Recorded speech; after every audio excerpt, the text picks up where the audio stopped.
welcome to Prague, although it's the end of 3 intensive days where you had a lecture for Prague Security Studies Institute scholars. You had many one-on-one meetings, and now we finished a workshop with many Czech stakeholders on the issue of sanctions on Russia. What are your first impressions and takeaways?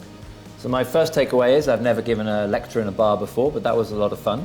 But the main thing I think you realize is that this is really the first time that the Czech Republic has had to really focus on implementing sanctions.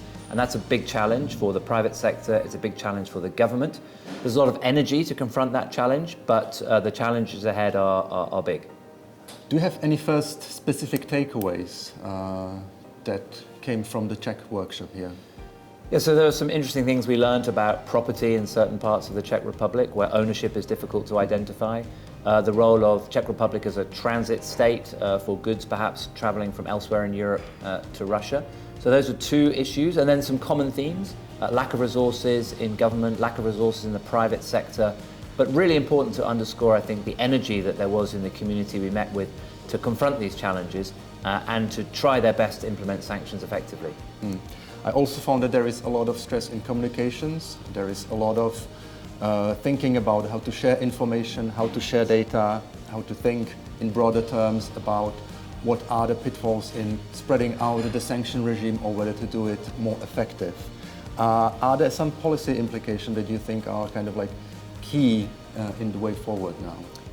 So the question of communication came up a lot. I mean, it was impressive how close the communication clearly is between government and the private sector. Of course, the policy implications are that sanctions are very complex, and I think the challenge that the private sector has is figuring out how to really implement sanctions as intended by Brussels. And often we find that actually what happens is there is over-compliance, and that damages industry unnecessarily.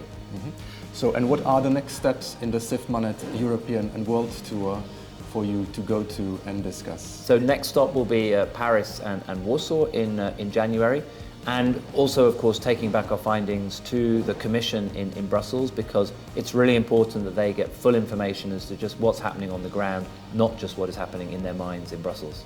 Tom, thank you very much for being here, for inviting PSSI to join this excellent project. Thanks for welcoming us.